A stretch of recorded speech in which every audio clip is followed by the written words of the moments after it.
assalamualikum वरहमतुल्लाह। उम्मीद करता हूँ आप hazrat खैर व आफियत से होंगे। आइए दोस्तों, आपको दो बुजुर्गों का ख्वाब सुनाते हैं। hazrat emaam ahmed बिन हambal रहमतुल्लाह अलैह ने अल्लाह ताला को ख्वाब में देखा। अर्ज़ किया, कोई अमल ऐसा इरशाद हो जिससे आपका ख़ास कुर्ब हासिल हो। इरशाद हुआ, तिलावत कुरान। उन्होंने अर्ज़ किया, क्या समझकर या बिना समझे?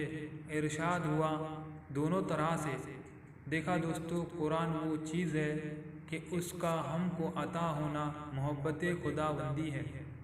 दूसरा वाक़या, हज़रत हबीब अजमी रहमतुल्लाह अलैह के हुरूफ अच्छे न थे। एक मर्तबा तहज्जुद पढ़ रहे थे। हज़रत हसन basri रहमतुल्लाह अलैह ने भी उनके पीछे शरीक होना चाहा, लेकिन उनकी गलतियों की वजह से घर आकर तहज्जुद अदा की। ख्वाब में अल्लाह ताला को देखा।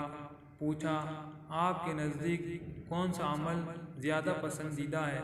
इरशाद हुआ, हबीब अजमी के पीछे नमाज अदा करना।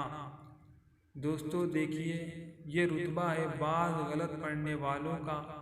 अल्लाह ताला की नज़र बंदों के दिल पर होती है।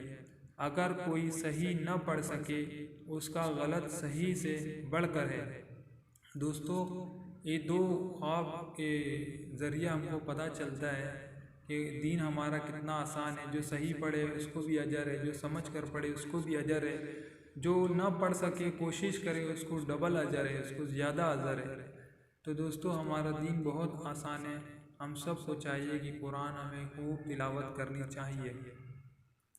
दोस्तों, इसी तरह के वाक़यात हम आपकी खिदमत में लाते रहेंगे। बहुत बहुत शुक्रिया। खुदा हाफिज़।